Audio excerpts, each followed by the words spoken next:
11 de agosto. Eu estava pagando o sapateiro e conversando. Eu estava pagando o sapateiro e conversando Com um preto que estava lendo no jornal. Com um preto que estava lendo o jornal. Ele estava revoltado. Ele estava revoltado Com um guarda civil que espancou.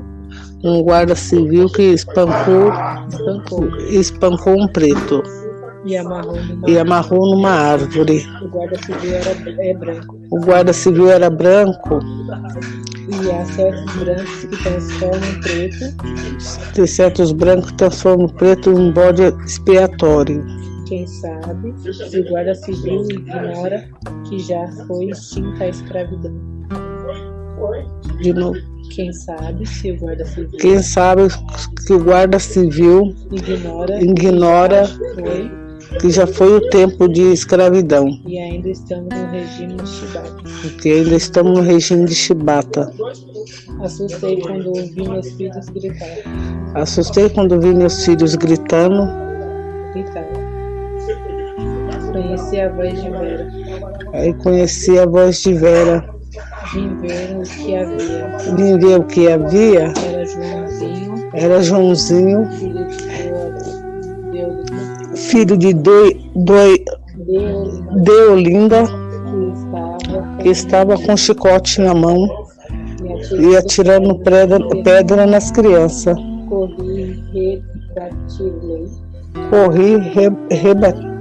Rebati o chicote da mão dele.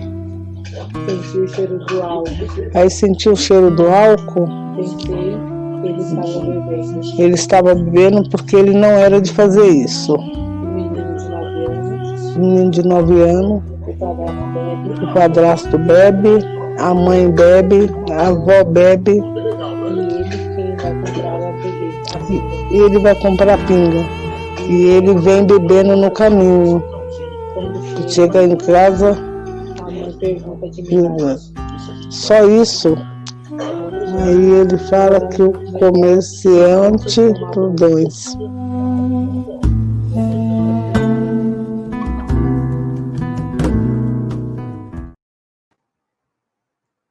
Olá, boa noite. Bem-vindas, bem-vindos. Eu sou Daniele Bernardino e estamos aqui em mais um encontro, uma revolução chamada Carolina. E essa é a FLUP, apresentada pelo Ministério do Turismo, Prefeitura da cidade do Rio de Janeiro, Secretaria Municipal de Cultura, patrocínio Itaú, por meio da Lei Federal de Incentivo à Cultura, Globo, por meio da Lei Federal, pela Lei Municipal de Incentivo à Cultura, Lei do ISS. Tem o apoio da Fundação Ford e do Instituto Ibirapitanga. Parceria Ministério Público do Trabalho. Parceria estratégica Museu de Arte do Rio, MAR.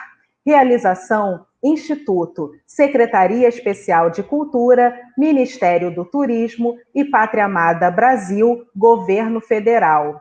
Sabe por que a língua deu uma travada? Porque já está dando uma saudade de falar esse script, de que a FLUP está começando. Ai, gente, olha, o coração já vai ficando apertadinho, hein? Hoje é dia dos encontros. Assim como de encontros tem sido esse ciclo dedicado a Carolina Maria de Jesus, a primeira mulher preta a fazer sucesso mundial com o livro. Hoje é o dia do encontro da Carolina Maria de Jesus com Lélia Gonzalez. Mas há tantas camadas nesse encontro, como no encontro de Mídria com Selma Maria, o encontro de Meimei Bastos com Mary Onírica, o encontro das mulheres pretas de literalmente todos os estados do país que usaram esse processo formativo para criar um quilombo. O quilombo Dona Carolina.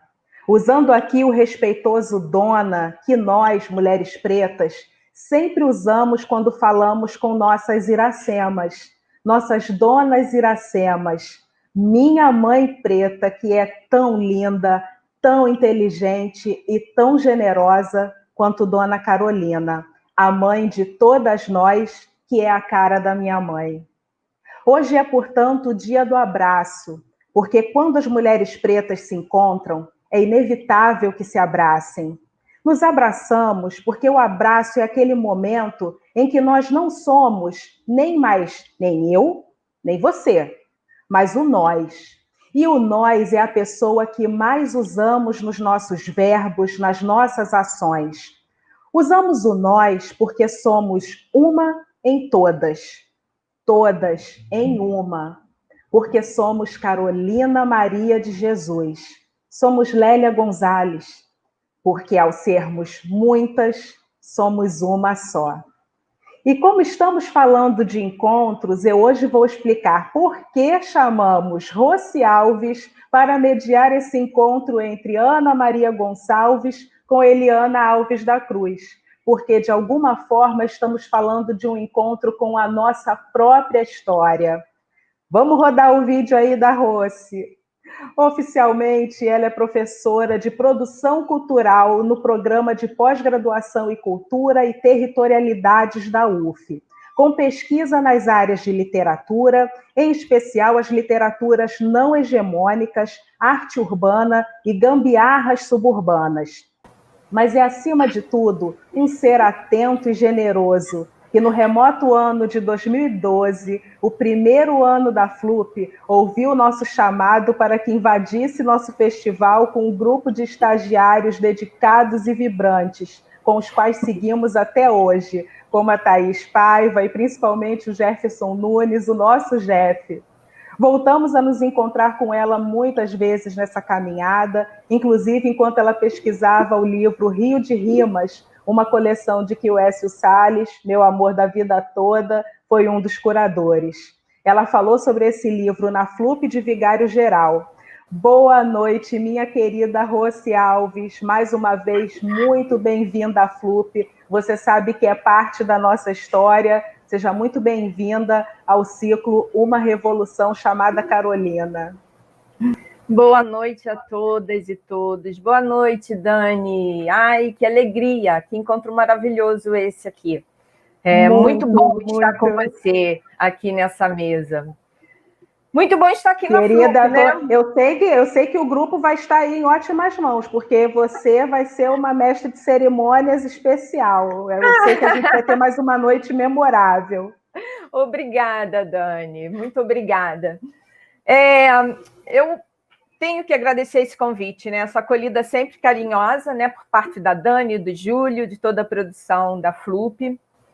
Agradecer esse convite, né, essa oportunidade de mediar essa mesa com duas escritoras que eu admiro tanto, né, que são a Ana Gonçalves e a Eliana Cruz, e falar sobre as duas homenageadas, a Carolina e a Lélia. Mulheres que, sem dúvida nenhuma, abriram caminhos para que estivéssemos aqui hoje, né? As questões propostas para essa mesa são questões que me acompanham há muito tempo. Me acompanham nas minhas pesquisas, na sala de aula. E aí eu confesso para vocês que realizei este bate-papo aqui na FLUP, né? Nesse projeto que eu vi nascer desde 2012, conforme a Dani falou, vi crescer e que considero fundamental para a cultura brasileira, me deixa particularmente emocionada. Então, me perdoem se por acaso eu exagerar na sensibilidade. E obrigada, Júlio, pelo convite. Quero também, precisamos felicitar a produção, né? Porque diante dessa pandemia, a produção não desistiu e está nos oferecendo painéis excelentes, né, no formato digital. Parabéns. E vamos às apresentações das nossas convidadas. A Dani começou falando de encontro, aí fazendo uma apresentação mais informal, e eu vou seguir esse ritmo.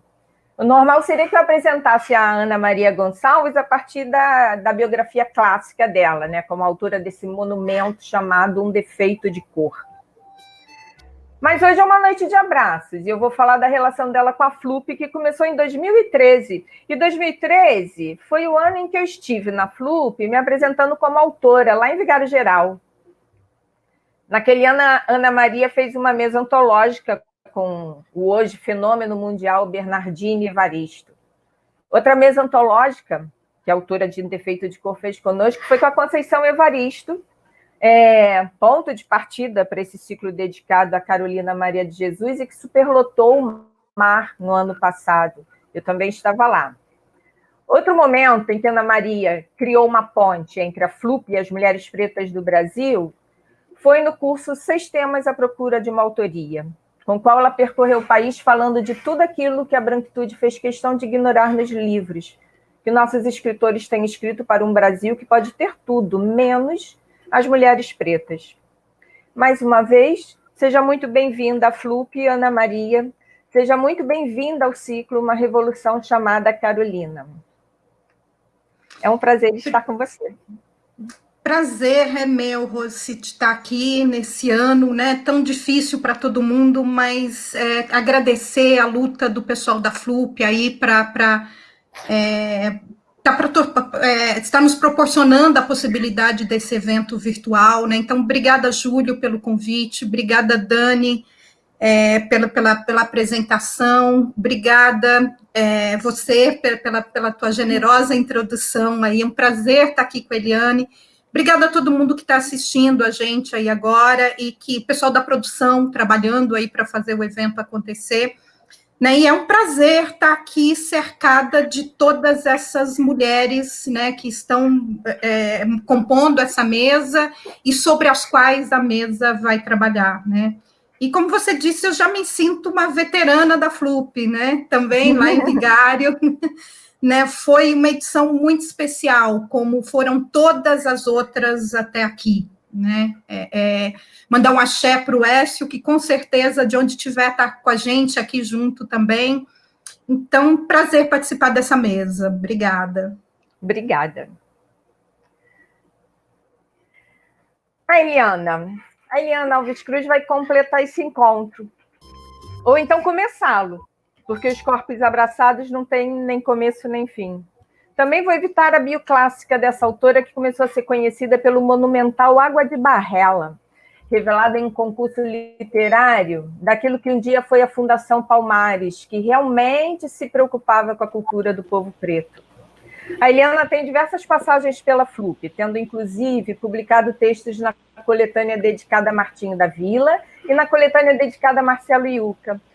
Mas esse ano foi um encontro especial, porque ela foi inspirada orientadora de um grupo de 30 mulheres pretas que se aquilombaram em torno dela para suprir uma lacuna que somente uma mulher que leu Carolina Maria de Jesus e Lélia Gonzalez percebeu na literatura brasileira, que a ausência de canetas pretas na crônica brasileira, principalmente de canetas pretas femininas.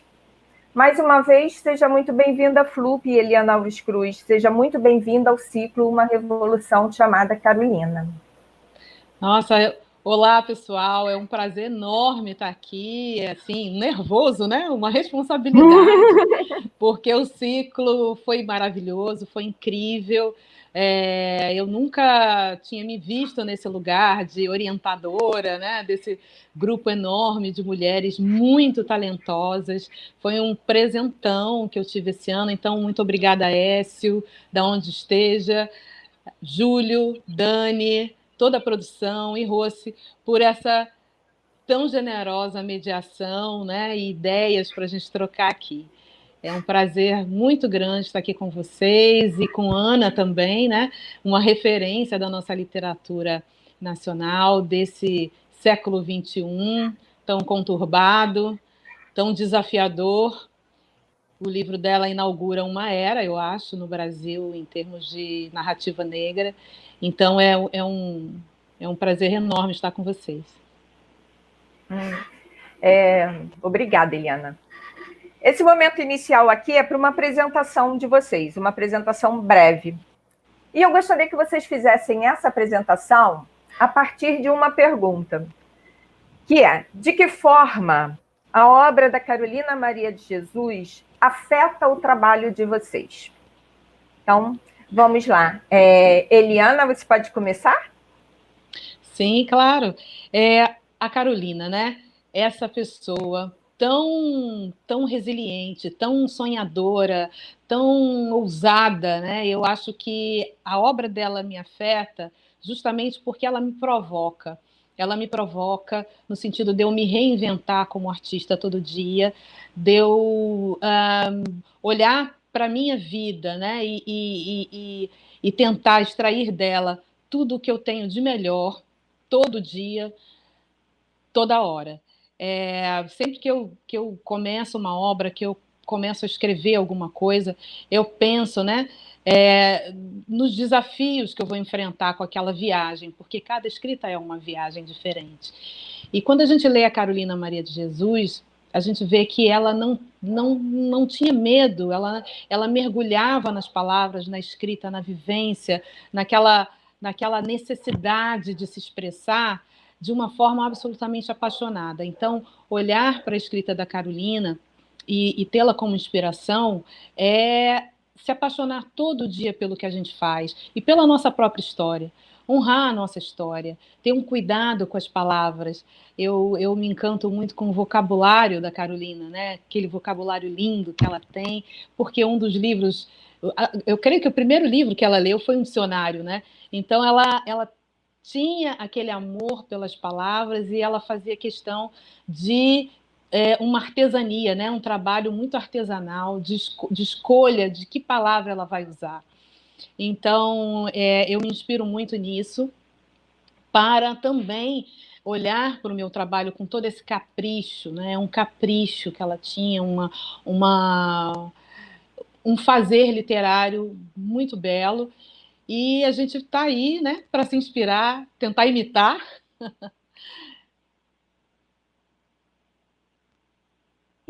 E você, Ana? E você, Ana? Eu acho que para gente que escreve, né, realidade e ficção não são coisas que se anulam, né? Muito pelo contrário, estão completamente interrelacionadas. E eu vejo isso de uma maneira muito potente, muito verdadeira na escrita da Carolina, né, na literatura que a Carolina produziu. Porque uma das coisas, assim, quando eu estou dando, principalmente, curso de escrita criativa, né, muitas pessoas, e principalmente muitas mulheres negras, me procuram dizendo que elas têm muita dificuldade em se colocar, em colocar sua vida, em colocar suas experiências, né, transformar isso em matéria-prima da literatura que elas fazem. Né, com medo de se expor, com medo de ser criticada, de receber algum tipo de julgamento, né? E para mim isso está muito. A literatura da Carolina é extremamente corajosa, né? Algo que eu falo, gente, vai ler Carolina para vocês verem como é que se entrelaça, né? Essa questão da realidade com a ficção, né? Ou seja, como é que a gente transforma isso em literatura? Como é que a gente transforma em palavras? Como é que a gente... nós somos seres, né? Que eu acho que o nosso relacionar com o mundo, né? É através da palavra, é através da comunicação, né? Então, a nossa linguagem é o que nos coloca no mundo, né? Então, para mim, essa literatura que a Carolina produzia, né, é um dos melhores exemplos disso, um exemplo de uma mulher corajosa, né, que colocava no papel usava da sua própria experiência, da sua vivência, das suas indagações, dos seus medos, né, para produzir algo com que grande maioria das mulheres, nas mesmas condições que ela, também viviam, né, uma realidade que não era retratada, né, uma realidade que era escamoteada, que era colocada num patamar às vezes até romantizada, né? Que a gente tem muito essa coisa de romantizar a pobreza, a dificuldade no Brasil. E a Carolina, eu acho que ela é um grande exemplo de não deixar com que fizessem isso com ela, né? Essa é a minha vida e aguentem vocês, né? Eu estou aqui para falar do que eu vivo, o que eu sinto, o que eu quero, né? E façam disso o que vocês quiserem. Eu não tenho que dar satisfação para ninguém da minha escrita. Então, para mim, ela vem muito nesse lugar do encorajamento, né, para eu realmente poder colocar as coisas que me incomodam no papel. Eu vou pegar aí esse gancho do encorajamento e vou introduzir também a Lélia aqui. Eu percebo que Lélia e Carolina, elas trazem debates politizados, né? Reflexões sobre política, mas a partir de lugares comuns. Por exemplo, a Carolina, a partir, às vezes, de uma cena cotidiana, na correria do dia a dia, num bate-papo, ela tece uma reflexão política interessante. A Lélia, através dela, da atuação dela na academia, né, nas esferas políticas, mas também nas ruas, no samba, ou seja, em espaços diversificados, né, no que o Milton Santos chama de espaço banal. Então, nós vamos ver agora um trechinho de um vídeo do Acervo Cultne e depois eu vou fazer uma pergunta para vocês. Produção, o trechinho do vídeo, por favor. A contribuição de Lélia para que nós sejamos como somos hoje, respeitadas como militantes intelectualmente, a compreensão das nossas complexidades, a compreensão inclusive das diferentes opções políticas entre mulheres, essa no cenário nacional, mas sobretudo no cenário internacional, foi construído por Lélia Gonzalez. No meio de um discurso, ela cantava um samba.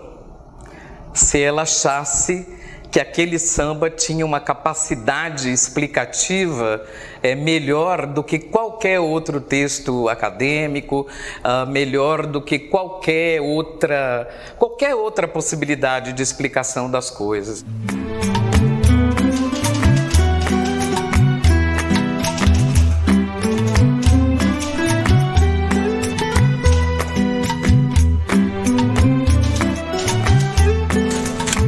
Para a mulher negra, o lugar que lhe é reservado é sempre o lugar menor, né? É o lugar da marginalização, é o lugar do menor salário, é o lugar do desrespeito com relação à sua capacidade profissional. Se eu, enquanto professora universitária, etc. e tal, se eu chego na universidade e fico calada, não abro a minha boca, né? Em relação à questão racial, bolas, e saio para as passeatas levantando bandeiras, eu não estou sendo militante, coisa nenhuma. Um dos pontos básicos, né, do programa de ação do MNU era justamente, né, você levar a questão racial onde quer que você esteja, né? E você tem que levar para o teu campo de trabalho mesmo, né? Para nós é uma luta muito grande, né, você conseguir chegar no mesmo pé de igualdade com uma pessoa branca na sociedade brasileira, né? Isso em todos os níveis.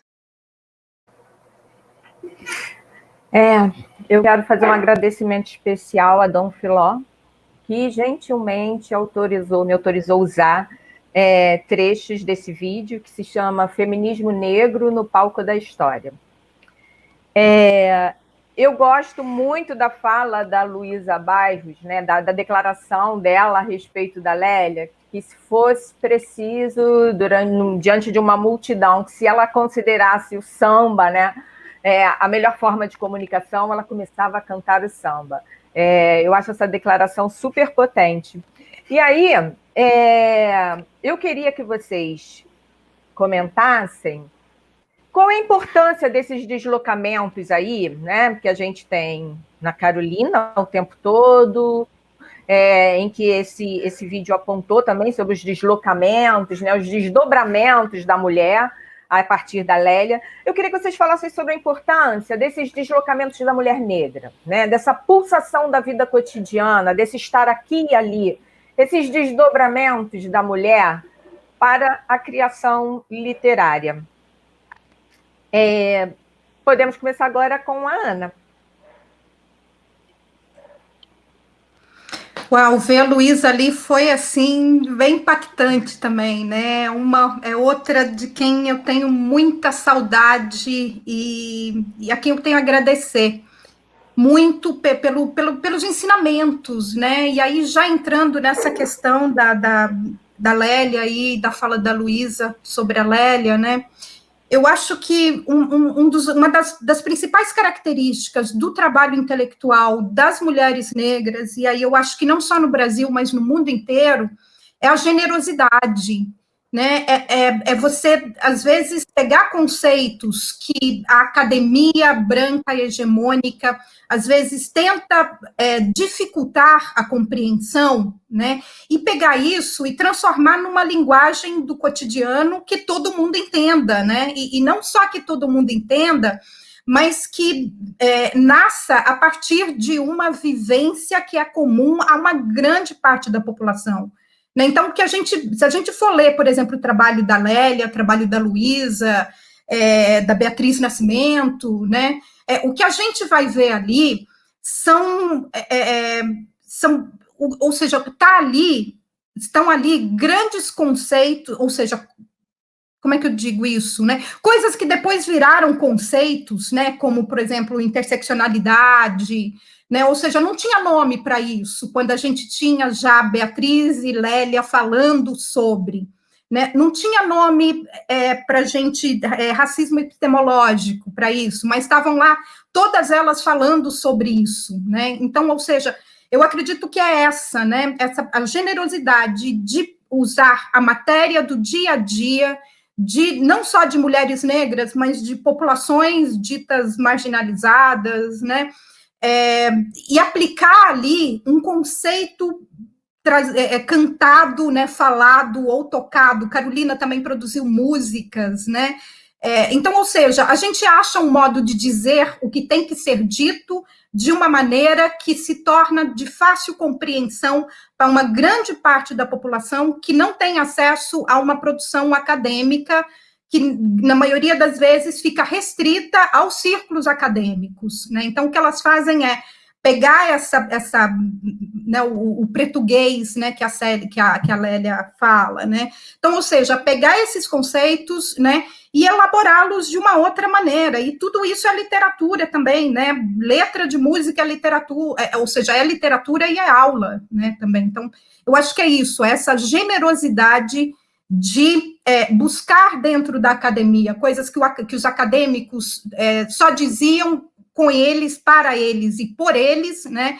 E trazer isso para o povão, né? Que é realmente quem precisa, quem está vivendo esses conceitos no dia a dia, né? E deixá-los não mais como objeto de estudo, mas como uma produção de estudo. E nisso também validando, né? Ou seja, produzindo corpos teóricos, né, para que a gente possa estudar essa produção de outras mulheres ou homens negros ou indígenas, ou seja, que vieram antes dela, né, porque muito desse corpo teórico que é produzido dentro da academia não dá conta da análise da nossa produção, né, então eu acho que isso também é algo muito importante que elas ensinam para a gente. Sem dúvida, e nós vamos falar disso mais adiante. Agora, vamos lá, Eliana. Pois então, a mulher negra que está aqui, ali, acolá, né? A gente é dona, na verdade, a nossa ancestralidade é dona de muitas tecnologias. Lendo o texto em que a Lélia fala, né? O lixo vai falar numa boa, essa frase, aliás, é fortíssima e dialoga muito com a Carolina Maria de Jesus e com toda a sua... né, a sua força de narrativa e de ter essa narrativa na primeira pessoa. Quando a gente lê esse texto, tem um trecho que fala sobre as mucamas, né? Eu andei lendo esses dias, né? E o quanto aquelas mulheres faziam dentro de uma casa, além de todas aquelas tarefas normais de lavar, passar, cozinhar, cuidar do filho, dar de mamar, elas cuidavam da saúde daquela família, tinham todas as questões sexuais que a gente já sabe, né, dos abusos sexuais, enfim, elas estavam em todos os terrenos da vida cotidiana da família brasileira. Isso deu, na verdade, um jogo de cintura e uma forma de lidar com o mundo que se entrelaça, né? Isso deu um olhar holístico para as coisas que eu acho que nenhum outro grupo tem, né? E a gente herda muito disso. E nem sabe, muitas vezes. Muitas coisas que a gente tem no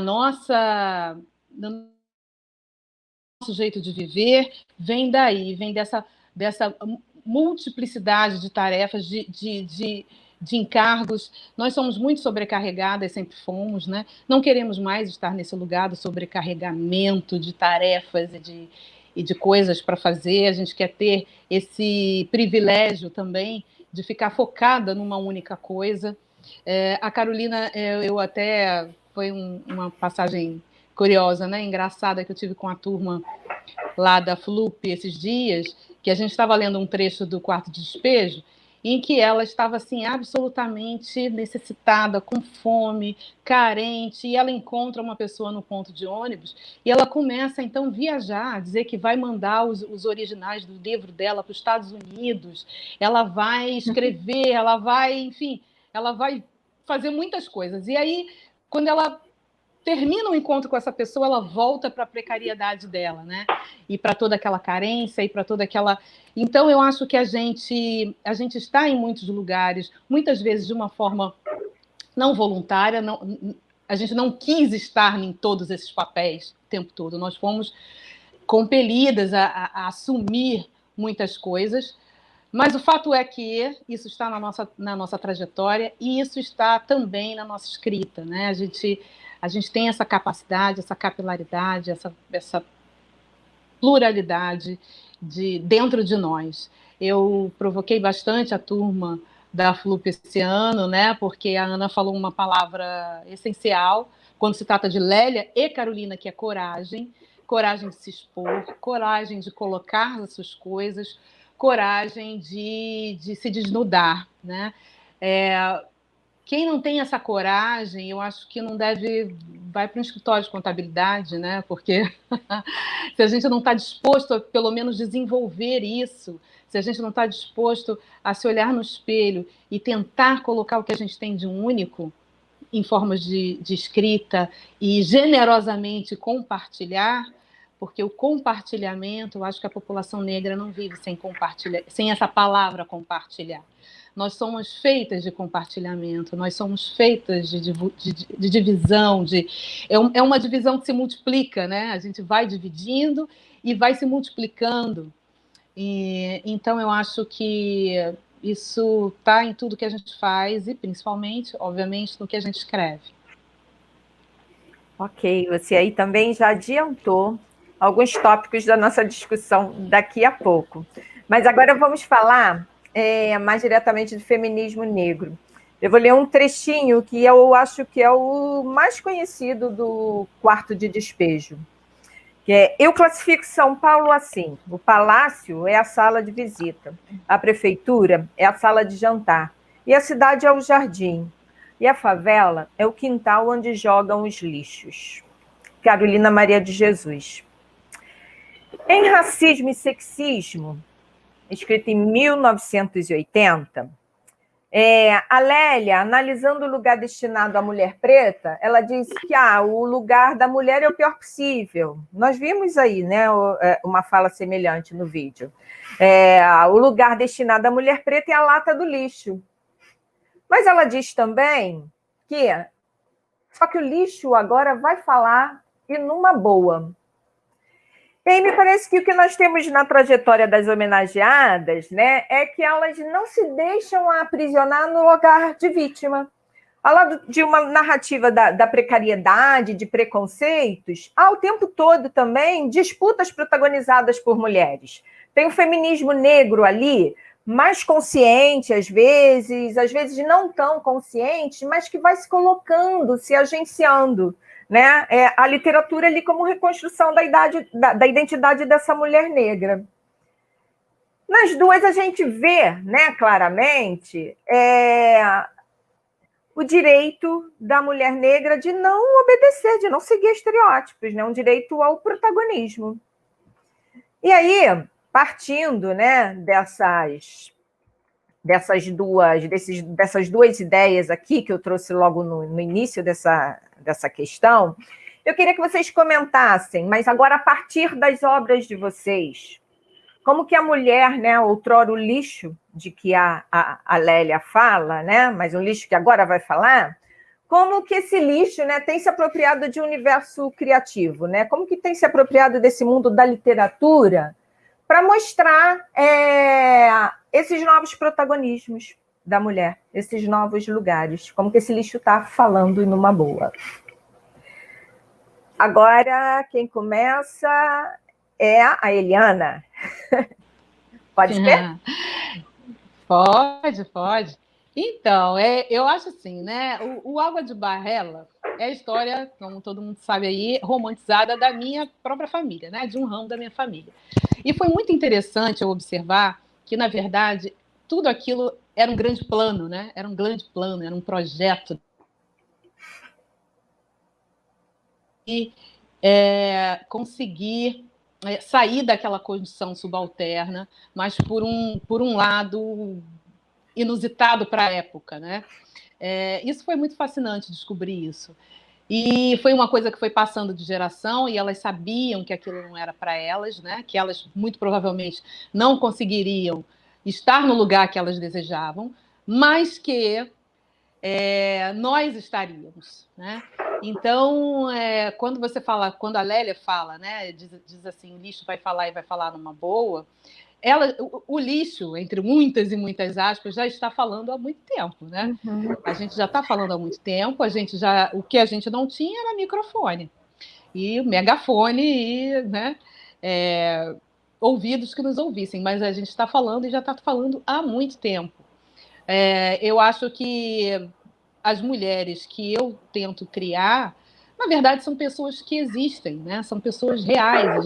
O Brasil criou determinados mitos e aí tá no panteão dos nossos estereótipos todos. Essa mulher negra tão objetificada que não possa fazer este planejamento familiar, né? Esse planejamento e que não tem essa visão de mundo.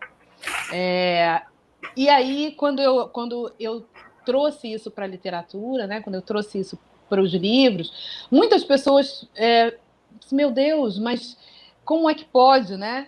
Recentemente eu fiz um trabalho audiovisual e uma pessoa de mando perguntou assim, mas existiam pessoas tão inteligentes nessa época, né? Uma mulher negra poderia, nessa época, falar dessa forma? Poderia ter esse tipo de análise política, tipo, como se, né, a gente não tivesse essa capacidade, não estivesse vivendo a vida real e não tivesse a capacidade de observar o mundo, fosse aquela coisa, o lugar da infantilização, da baixa capacidade intelectual. Então, mudar esse paradigma e mudar essa percepção da mulher negra, eu acho que é mais que uma tarefa, né? Eu acho que sei lá, não sei, é uma missão, né? E é urgente a gente fazer isso. Embora quando eu escrevi, eu não tenha feito isso de uma forma assim tão consciente. Eu fui contando uma história que é minha. E ao longo dessa narrativa, eu mesma fui descobrindo aquelas mulheres, né? Eu fui vendo o desenho, o mapa daquele quebra-cabeça que elas começaram a montar e que, na verdade, eu estava apenas continuando. Isso foi muito bonito, muito poderoso, muito empoderador. Ok. Ana. Eu gosto muito da Lélia, né, questionando aquele conceito de mulher universal, né, que é da Simone de Beauvoir, né? A Lélia fala desse, né, aquele conceito de que não se nasce mulher, torna-se mulher, né? A Lélia ela questiona isso, né? Essa mulher universal, porque ela diz que o racismo, a pobreza, às vezes certos percalços, né, as grandes dificuldades na vida da mulher negra faz com que esse tornar-se, né, assuma caminhos com os quais essa ideia de mulher, ou essa ideia de um feminismo, essa ideia de um feminino, não abarca, né? E isso aí eu acho que a gente vê, por exemplo, nesse caso que a Eliana acabou de contar, né? Ou seja, mas existia mulher com capacidade para dizer isso, ou para falar isso, ou para pensar isso nessa época, né? O que a gente tem que pensar é que, por exemplo, a mulher negra, principalmente a feminista, desde de século antes dessa palavra existir, né? Quando a gente pensa, por exemplo, na questão do trabalho, né, na questão do cuidado, da questão de ser tudo, o que a gente vê ali é esse papel das mulheres negras, né? E foi isso um pouco que eu tentei fazer também no Defeito de Cor, né? Que é a ideia de uma a história, né, baseada, ou seja, influenciada pela ideia de uma Luísa Maim, né, que é tida como uma das grandes articuladoras de uma revolução, de uma rebelião escrava na Bahia, né? E como eu não achei muita coisa para contar sobre, muita documentação sobre a Luísa Maim, na verdade eu usei 2 poemas do Luiz Gama e mais um trecho de uma carta que ele fala dessa mãe, né, da Luísa Maim. E preenchi, e comecei a criar a partir daí, e preenchi toda essa história com história de mulheres negras que realmente viveram nos lugares e nas épocas onde a minha personagem, que é a Kendé, viveu. Né? Então, ou seja, a história da Kendé, né, é baseada, eu acredito, eu não contei, tá? Mas assim, eu me lembro que eu tinha muito recorte de jornal, de venda, de aluguel ou de compra, ou de aviso de fuga, de escravas, né, cartas, testamentos, né? Então, ou seja, essa história, né, e é uma literatura, e muitas vezes uma literatura de testemunho, né, que é muito parecida com a literatura que a Carolina faz, né? Então, o que eu peguei foi pegar o que essas mulheres, o que a história poderia me fornecer sobre essas mulheres, diretamente através de narrativas dela, ou indiretamente, né, em anúncios, ou papéis, ou documentos que falassem sobre elas, para compor uma personagem, a Kendé, que pudesse ser uma história por verossimilhança de todas as mulheres negras que viveram nas condições, na época e nos lugares onde elas viveram, né? E aí você descobrir histórias de mulheres incríveis, né? É uma grande coxa de retalho do que do que para mim poderia significar, ou seja, eu fiz um recorte, e eu acho que quem se dispuser a ir pesquisar mais, né, e escrever mais sobre isso, vai achar com certeza outros recortes, né? Mas assim, a história que eu conto ali da Kendé no Defeito de Cor é uma grande coxa de retalhos do que eu acredito ser pelo menos umas 350, 400 outras mulheres que viveram nas mesmas condições que ela e que realmente tinham voz. O que não tinha era o microfone, né? Era o espaço. Quem se dispõe a seguir esse teu percurso, nessa tua saga, né? O Defeito de Cor 2. Vamos ver. Adoraria ler. Também. Bom, outro aspecto agora, que eu acho muito interessante na obra das duas, né? Na trajetória das duas, é a construção de redes. A Lélia é uma feminista que faz crítica ao movimento feminista branco, né? Mas nunca querendo silenciar, desqualificar, né? Ela propõe um movimento feminista negro como uma forma de ampliar o discurso, por entender que as mulheres negras tinham pautas diferentes que não estavam sendo abraçadas pelo movimento feminista branco. Mas ela propõe agregação, né? Ela propõe o estudo, o debate feminista com mulheres indígenas, com a América Latina. Então, é uma construção de redes.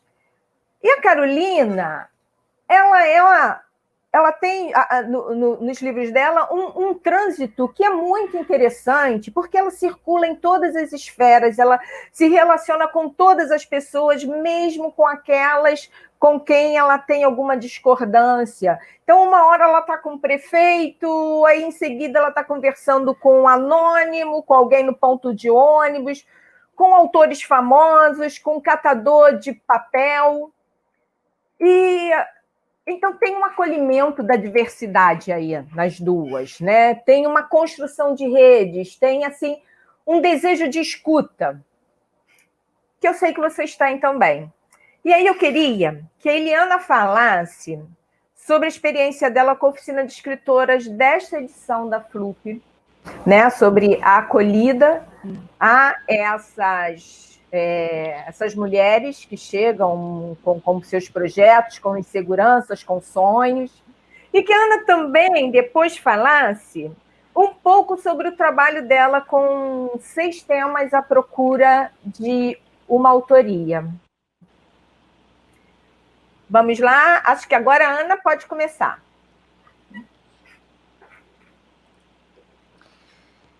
Eu montei esse curso porque, ou seja, a ideia desse curso, né, seriam 6 temas relacionados a racismo, né, que podem ser trabalhados em qualquer área de desenvolvimento artístico, né. Então, como é que se pensa em trabalhar racismo, sei lá, no teatro, na televisão, na fotografia, né, principalmente porque eu percebi que grande parte desses assuntos, né, caiu no interesse de uma parte da população, dos artistas brancos, né, e o modo com que eles, principalmente, estavam desenvolvendo esses temas nos seus trabalhos, né, eram completamente insuficientes, para dizer o mínimo, no sentido de, ao não ter a vivência do racismo no dia a dia, né, a construção, então eles acabavam construindo personagens personagens negros extremamente rasos para tratar do tema, e estavam construindo e fazendo uma leitura extremamente caricata do que é o racismo, né? Nós negros sabemos que principalmente, né, ou seja, grande parte das agressões do racismo são microagressões do dia a dia, né? São aquelas coisas que não são faladas, né? É aquele racismo que está ali em pequenos atos, em pequenas palavras, em pequenas demonstrações, né? Não é necessariamente você ter que, nem teve uma novela aí que deu um tapa, que a personagem branca deu um tapa na cara da personagem da Thaís Araújo no dia da consciência negra, né? Então, ou seja, essa é a noção do que os brancos produzindo entretenimento no Brasil tem do que é o racismo. E por isso que muitas vezes, quando a gente fala de racismo, nós negros e os brancos, nós não estamos falando da mesma coisa, né? Porque grande parte dos brancos acha que racismo tem que ser violento, tem que ser violência, tem que ser uma agressão com xingamento ou com agressão física, né? Ou seja, essa é uma das manifestações, né? E é uma das manifestações mais perigosas. Hoje a gente vendo aí, principalmente agora, nessa época em que o racismo está sendo filmado e internetizado, né, a gente vê isso acontecer. Então, a ideia que muitos brancos têm de racismo é só essa. Então, quando a gente vai dizer que determinada coisa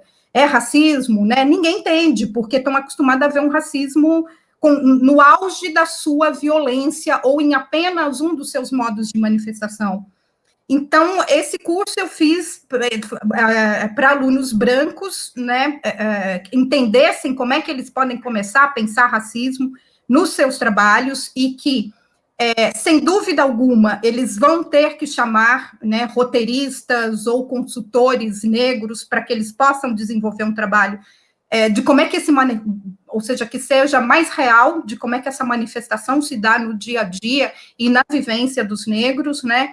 E para alunos negros também, né, tentarem pensar mais livremente no processo de criação, porque eu acho que dessas salas de roteiro, me chamaram para participar de algumas, né, mas o que eu vi ali, o que eles queriam era que eu desse aval para determinadas criações deles, né, ou seja, queriam falar de racismo, então, às vezes, você tem ali 5, 6 roteiristas, grande maioria branco, ou seja, grande maioria homens e quase todos brancos, eu, a única mulher negra na sala, né, e eles não me queriam eles não me davam, por exemplo, autonomia para decidir como é que uma cena de racismo seria feita, mas eles queriam que eu assumisse, né, caso algum problema desse quando esse trabalho viesse a público, né, então, nesse ambiente, ou seja, eu não vou ficar ali de token, né, eu acho que a gente tem que formar as nossas próprias salas de roteiro, desenvolvendo os nossos trabalhos, desenvolvendo nossos temas, e também com uma liberdade maior de criação, que essas salas de roteiro, em que você tem algo muito padronizado, tem que seguir todo um script de que é assim, assado, tem que botar tal personagem até não sei que página, isso não funciona muito com a gente, né, nós somos contadores de história, né, há séculos a gente está aí, mesmo que a nossa história não tenha um lastro escrito tão grande quanto a história da branquitude no mundo, né? A nossa história é mais antiga, né? E nós estamos passando isso de gerações em gerações há muito tempo. Então, a gente vai ali pelo que se chama de oralitura, né? Ou de escrevivência, né? Esse é o nosso processo de criação. Então, era um curso que eu queria tratar de determinados temas relacionados a racismo na arte, né? Da ideia. E é bem interessante de ver como vira uma grande conversa entre brancos e pretos, né? Virava nas salas de aula, né? E um entendimento ali, como é que a gente vai poder trabalhar junto, porque eu acho que nós temos as ideias, as condições de desenvolver, mas ainda não temos as ferramentas, né? Não somos donos dos meios de produção de entretenimento, né? Mas a gente vai chegar lá. Eu acho que exatamente por essa rede de colaboração, de força, que a gente vai formando ao longo da nossa experiência por aqui. Ok. Eliana, e sua experiência na oficina este ano? Nossa, foi uma experiência realmente transformadora, né? Eu acho que chegou todo mundo assim, uma das alunas, né, a Beyoncé, que deve estar por aí assistindo, falou uma coisa sensacional na última aula, que foi o seguinte: eu cheguei aqui como um bichinho que foi maltratado pelos humanos e está sendo aqui acolhido, mas está desconfiado. Então, eu acho que mas todo mundo, né? Todas nós, eu acho que a gente chega num grupo assim, com esse sentimento, né? De uma busca de um alívio, um respiro, né? Porque a frase do George Floyd, do I can, né, can breathe, eu não consigo respirar, ela traduziu o sentimento, eu acho que da negritude do mundo todo, né? Porque a gente tem uma questão de um cansaço de estar eternamente numa posição defensiva, né, com um mundo que é muito hostil. A Toni Morrison falava sobre isso, né? O racismo nos obriga a ficar o tempo todo explicando e se defendendo e reagindo. Isso produz um cansaço e tira um tempo criativo, tira um tempo produtivo, tira um tempo que a gente podia estar produzindo um legado, né? A gente podia estar realmente contribuindo com a humanidade, com os nossos pares. Então, eu acho que essa experiência da FLUP foi esse respiro, foi esse momento em que as pessoas puderam olhar para elas mesmas, puderam se despir, puderam derramar em letras ali muitos sentimentos e muitas coisas, se descobrir. Foi muito interessante, porque foi um processo, apenas mulheres negras faziam parte da turma, né? Então foi muito uma dororidade, né? Eu levei a Vilma Piedade lá um dia para falar, para conversar, e foi um papo excelente, porque a dororidade, né, o conceito de dororidade da Vilma, não fica só na questão da vítima, exatamente isso que você falou, Rossi. Tanto a Lélia quanto a Carolina tinham esta proatividade. Ok, isso aqui existe, mas e aí? O que a gente vai fazer com isso, né? Então, esse conceito de dororidade aproxima a gente, porque a gente fala a mesma língua, né? E esse código não é entendido por outros grupos, não é, definitivamente não é. E todos os casos que a gente tem visto, que têm sido filmados finalmente, né, mostram isso, as pessoas muito surpresas, oh meu Deus do céu, mas isso é o que acontece todo dia da nossa vida. Então, nós falamos a mesma língua. Então, foi um descanso muito grande e foi uma fertilidade, né? Como a gente pôde descansar, a gente pôde encontrar o lugar da criação.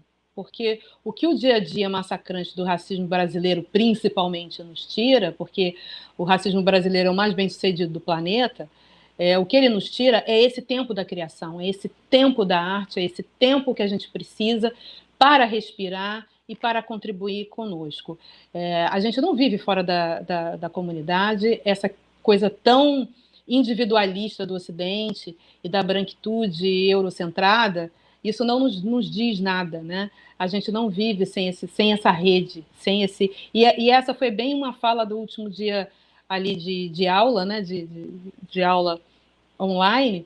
Foi exatamente isso que eu falei. Falei, olha, gente, agora a gente está em contato, não adianta. A gente agora somos filamentos de uma mesma teia, né? Então vai cada uma para o seu lado, mas mais ou menos, porque a gente está conectado.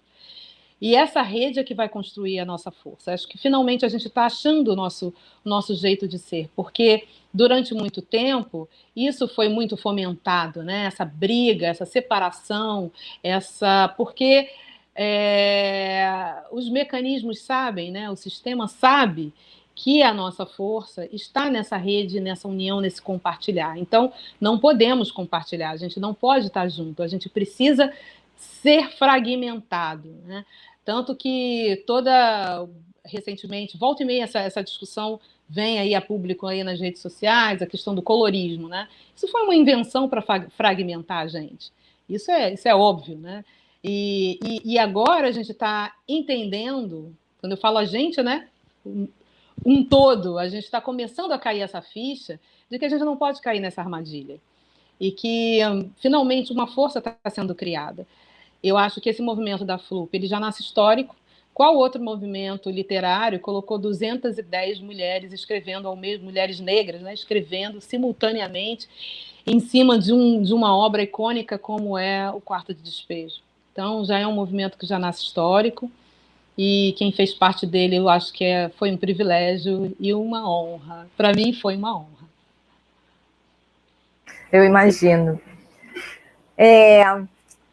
A Eliana começou a apresentação dela, quando eu pedi a vocês para falarem sobre como a obra da Carolina toca, né, a obra de vocês, a Eliana falou do vocabulário, né, que gosta, que curte muito o vocabulário utilizado pela Carolina.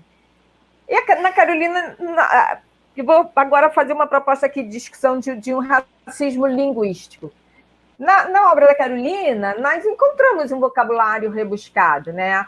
E que causa estranheza e até questionamentos, como se o pobre, o favelado, com poucos anos de escolaridade, não fosse capaz de ampliar a sua linguagem. Então, causa uma surpresa. E nós temos na Lélia um percurso que é contrário. A gente tem na Lélia o quê? Ela leva para o espaço acadêmico, né, expressões, gírias, uma coloquialidade que ainda hoje é pouco aceita nos espaços nobres, né, de saber. E, claro, sem contar que ela estava sempre nos lembrando sobre o português, né, a importância que ele tem, o lugar que ele tem na cultura. Nós vimos isso num dos momentos lá do vídeo. E também, semana passada, eu li uma entrevista da Vera Eunice, ela falando que até para brigar com os filhos, a Carolina usava palavras rebuscadas e que eles eram xingados com palavras tão difíceis que eles não sabiam o significado. E aí, eu queria que vocês agora que a gente pensasse um pouco sobre essa questão da linguagem, porque os trabalhos de vocês, eles revelam assim, uma rigorosa investigação histórico-cultural, né? Tem a camada, né? Tem o estudo da história das sagas familiares, personagens que vêm desde a África até os dias de hoje, e tem um trabalho de linguagem, né? Que é incomum, né? Que é bastante singular. E aí eu queria que vocês comentassem aqui, falassem para a gente sobre esse exercício de pesquisa de linguagem para os romances de vocês, para as obras de vocês, porque, sem dúvida nenhuma, essa característica, ela se destaca, né, em todas as obras aí de vocês. Então, já nem sei mais agora por quem começar, mas vamos começar pela Eliana? Pode ser. Pode ser? Então, sim. Para pesquisar, para fazer esses romances, eu sou aquela pessoa que eu vou aonde eu puder ir para buscar informação, né?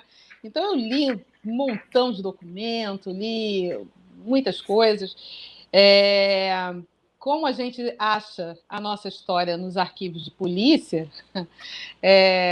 tem alguns depoimentos, né, de escravizados em questões de rebelião, que eu acho muito interessante. Teve um livro que eu li, que é o Encruzilhadas de Liberdade, do professor Walter Fraga Filho, lá da Federal do Recôncavo, que eu adoro esse livro, né? Que fala do pós-abolição naquela região ali, né? O que aconteceu com aquelas pessoas logo depois da abolição oficial da escravidão. E aí tem a questão de uma rebelião, e um dos acusados diz assim: nada antes da hora é a hora, nada antes do tempo é o tempo. O que é isso? Não é poesia, gente? Olha que imagem linda que ele fala, nada antes da hora é a hora. Então, quando a gente vai mergulhando, né, na forma de se expressar e na forma de falar dessas pessoas, a gente encontra um mundo de coisas. Eu acho que a Carolina, ela, além dela ter tido contato com um dicionário, e aí ela foi colecionando palavras, né, como um caçador de borboleta, ela foi colecionando pérolas que ela achava, né, palavras que soavam bem para ela. Abluir-me, né, não vou tomar banho, vou abluir, né, vou abluir-me, eu acho essa palavra que ela usa incrível.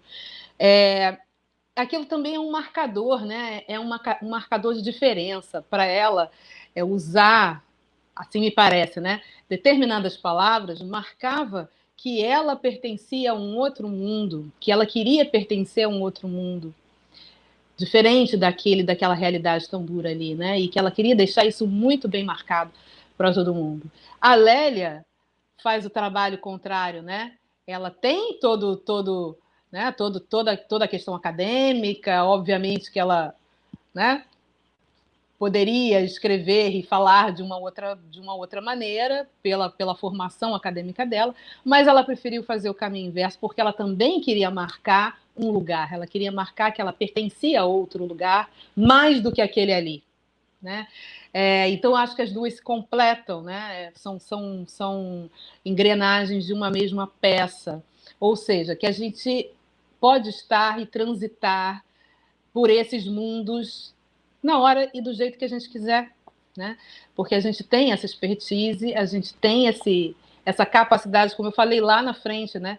De tanto tempo a gente transitando em tantos lugares e de tantas formas diferentes, a gente tem essa capacidade, a gente pode escolher.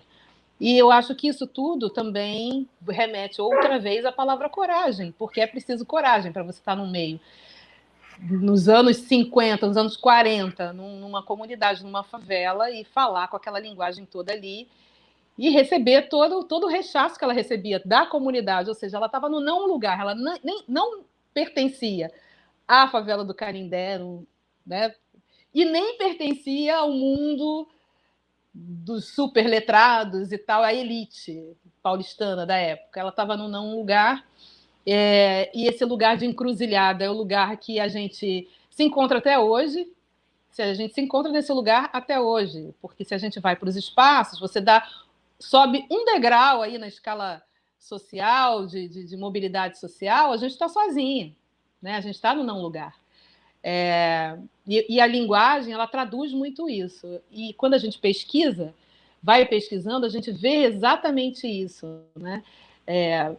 O quão, por intermédio da língua, a gente fala pela língua do colonizador, não tem outro jeito, somos brasileiros, fomos criados em português, há todo um movimento de retorno, né? Expressões e palavras, a gente tem a nossa cicatriz, a nossa marca ali, o nosso português, que é marcante e motivo hoje de pertencimento para todos nós, mas não foi durante muito tempo, né?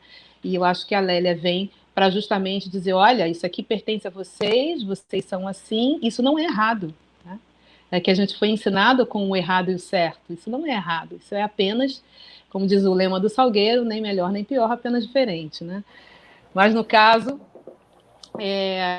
quando a gente pesquisa para colocar essas falas de personagens e tal, a gente tem que levar muitas coisas em consideração. Não é uma escolha muito fácil, né? Não é uma escolha muito fácil a gente construir diálogos, não é uma escolha muito fácil, principalmente nessas histórias de época, né? Porque a gente tem que meio que fazer um túnel do tempo.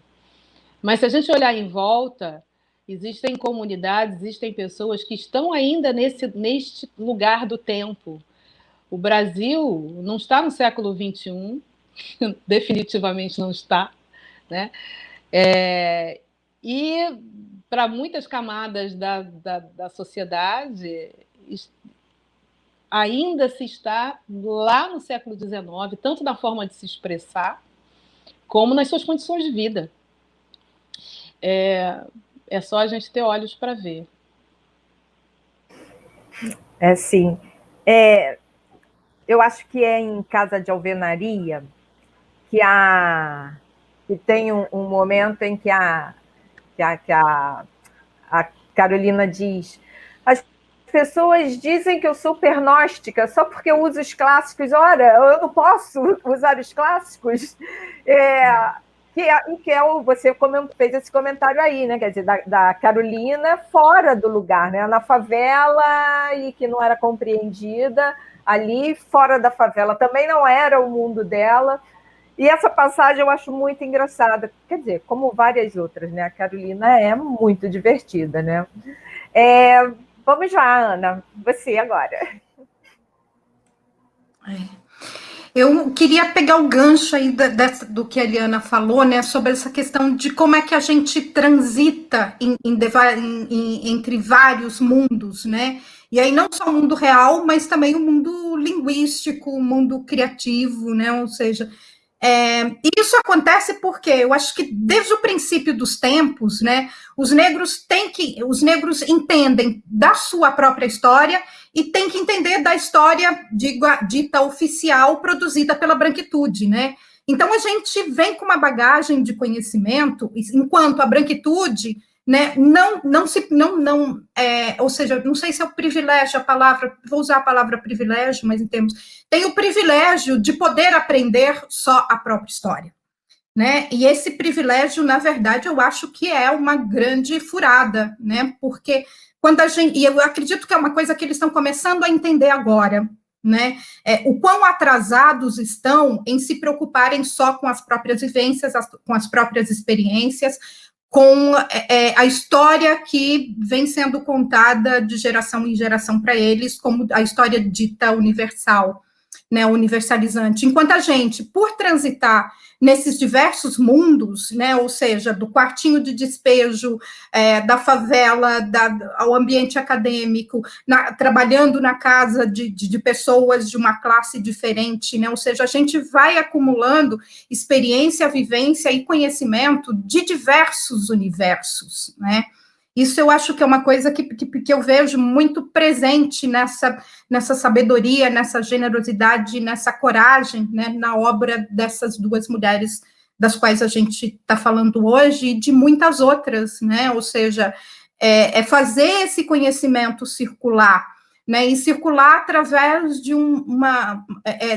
ou seja, com a visão de vários prismas, né? Não estamos limitados à história oficial, não estamos limitados à nossa própria história, mas sabemos tanto de uma quanto de outra o suficiente para nos sairmos muito bem e muito melhor do que a branquitude em diversos cenários, né? Digamos assim. Né, principalmente porque eu acho que a gente tem uma grande amostra do que é esse atraso da branquitude, e aí eu volto numa outra que a Eliana falou também, que é na questão do tempo, né, o quanto eles nos fazem perder tempo quando surgem essas ondas de racismo no Brasil, né, porque parece que aqui, para eles, o racismo vem ondas, né, como, por exemplo, aconteceu nesse último caso do George Floyd, aí todo mundo, existe racismo no mundo, vamos falar e pensar sobre isso, né?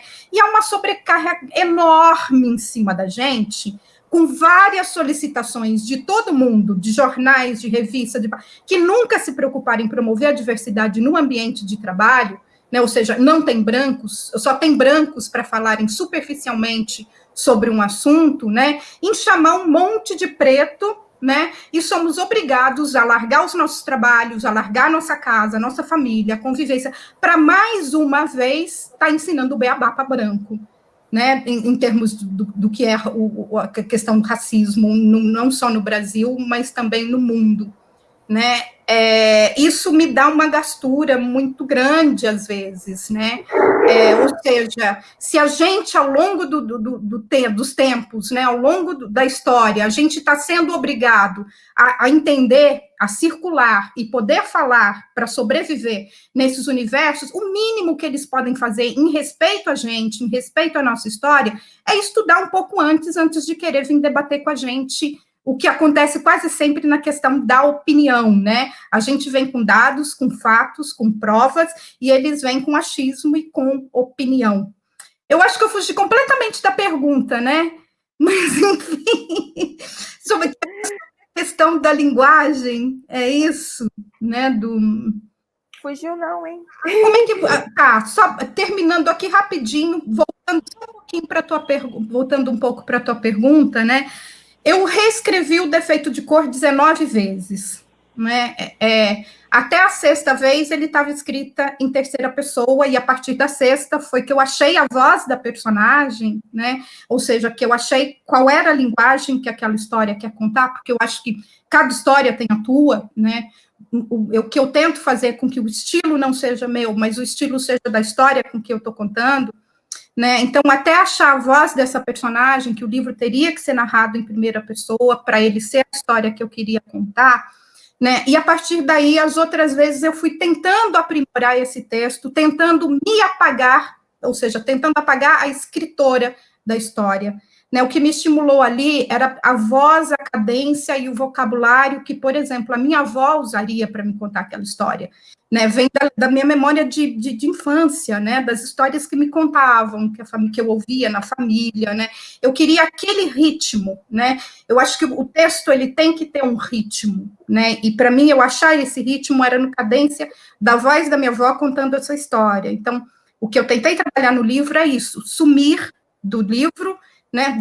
Fazendo com que a história parasse em pé, como se o leitor estivesse ouvindo e não vendo a história ser contada, né? Essa era a minha meta, que pode ser porque eu posso usar outra completamente diferente num outro livro, numa outra história. Foi o que eu achei para aquele livro, para aquele momento, para aquele trabalho que eu queria fazer, né? Eu queria sumir dali e deixar que essas mulheres falassem por si. Ok.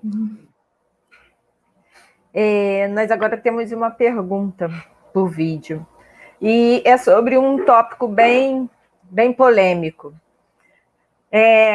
Eu sou professora universitária, né? E apesar de reconhecer que os referenciais teóricos da academia, da crítica literária, para pensar outras possibilidades literárias, têm se transformado, sei bem que ainda carecemos de um modelo de análise crítica que não seja assim, guiado, né, orientado apenas por aquele modelo elitista europeu, etnocêntrico, hétero, branco.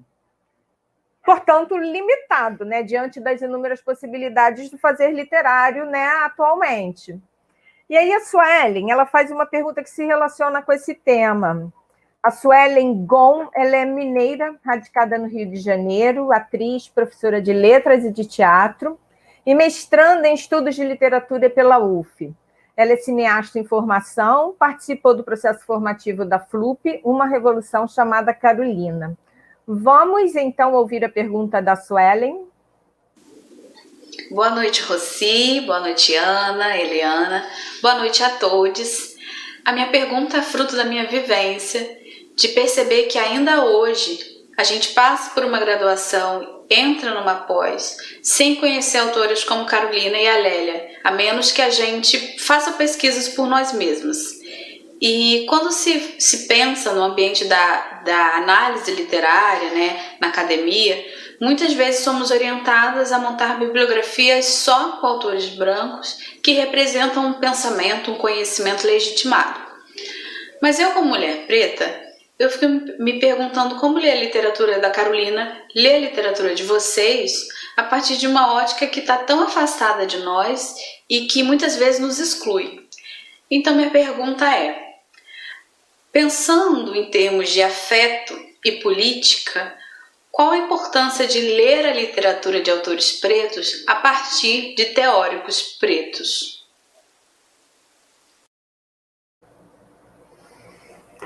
necessária, né, essa pergunta. Podemos começar por você, Ana? É extremamente necessária, sim. Eu passei por uma experiência que o Defeito de Cor foi lançado em 2006, né? E a gente estava num momento ali de discussão e de implantação das cotas, né, nas universidades, e aconteceu alguma coisa que era muito interessante. Muitas alunas, assim que o livro saiu, já um monte de gente começou a usar o Defeito de Cor como objeto de estudo em teses, em dissertações, em TCC, né? E muitas vezes, na maioria das vezes, as pessoas, eram principalmente mulheres negras, então as alunas me procuravam, né, dizendo, olha, eu estou querendo trabalhar com o teu livro, mas a minha orientadora quer que eu mude porque ela não conhece a biografia, né? Ela não conhece a bibliografia. Então, ou seja, eu acho que aí a gente tem aí uma das grandes necessidades, eu acho que um dos melhores frutos das cotas nas universidades, que é o seguinte, né? Forçar a inclusão de estudiosos negros, né, na bibliografia acadêmica, né? Ou seja, antes eles estavam ali. Realmente, eu acho que se a gente for usar só esses teóricos da literatura canônica, branca, universal, para analisar minha obra, para analisar a da Eliana, para analisar a da Conceição, a da Carolina, não dá conta, né? Não tem ali o saber necessário para estudar e para entender e para dar valor ao que a gente está falando. Por isso eu acho que durante muito tempo, inclusive, a literatura produzida por negros no Brasil era considerada uma literatura menor, panfletária, militante, né? E era analisada só a partir desse viés e nunca pelo viés de uma qualidade literária, né? E isso eu acho que também não só para a literatura. Eu acho que um dos grandes exemplos que a gente teve aí nos últimos dias, né, foi esse texto da Lilian Schwartz na Folha, analisando o filme da Beyoncé, né? Ou seja, a única coisa que ela usou, e eu sei, ou seja, a Lilian é uma profissional que eu respeito, né? Eu acho essenciais alguns dos livros dela, alguns trabalhos que ela vem fazendo, né? Mas ali, como ela mesmo na justificativa que ela usou por ter feito aquele texto, né? Ou seja, ela mesma diz que foi um convite que ela aceitou com pouquíssimo tempo, que não mandou para ninguém ver, e que ela analisou com o que ela tinha ali na mão, que era Shakespeare, né? Assim, Shakespeare, ou seja, o que quer que tenha, que já tenha analisado Shakespeare, né? E que está contido, que apenas uma das referências mínimas desse último trabalho da Beyoncé, não dá conta, né? Foi um texto extremamente raso que não está à altura do que a Lilian já produziu, né? E isso eu acho que acontece com muitos acadêmicos e críticos e teóricos brancos, né? Que pegam o nosso trabalho para analisar e, por não ter lido autores teóricos negros que analisam o nosso trabalho com mais cuidado, que sabem quais são, às vezes, as milhares de referências que a gente está colocando ali, eles não entendem e vão analisar de uma maneira extremamente apressada e rasa, como foi esse texto da Lilian lá na Folha, né?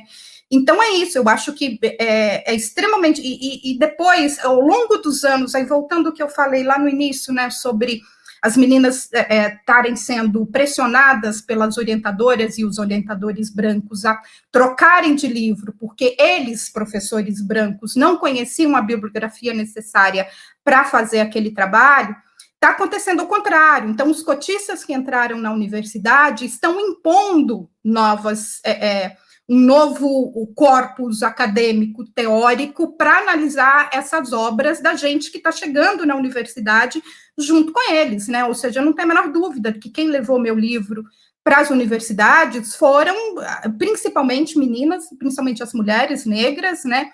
mas depois homens negros também vieram fazendo trabalho sobre o defeito de cor, né? E hoje, essas pessoas que estavam se formando lá em 2006, 2007, 2008, 2010, né, estão fazendo orientação das pessoas que estão chegando agora com esses novos autores negros e negras que estão começando a produzir um material muito interessante, já digno desse tipo de análise, né?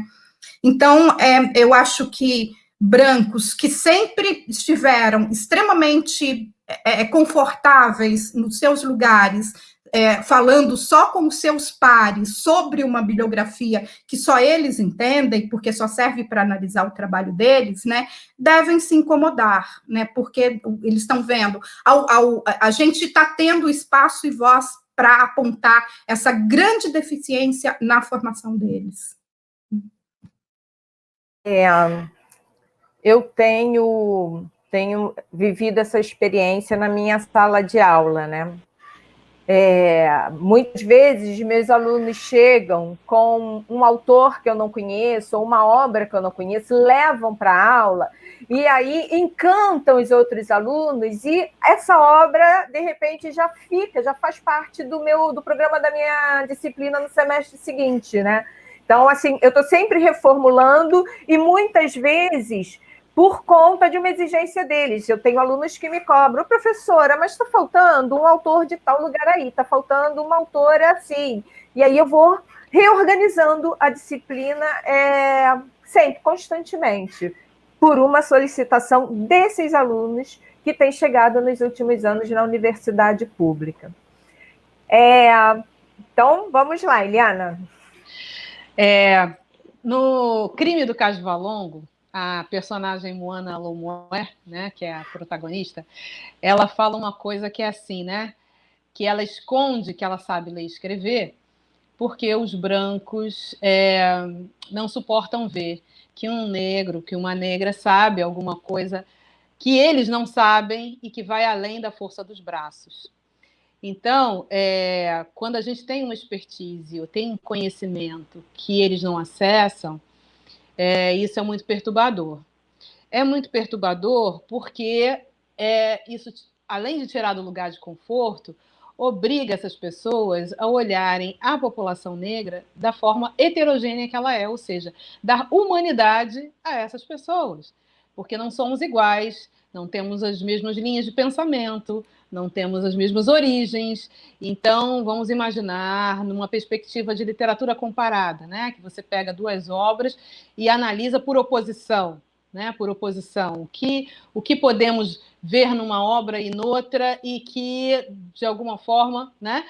Como são obras heterogêneas de autores diferentes, de origens diferentes, e que se tocam em alguns pontos e em outros não.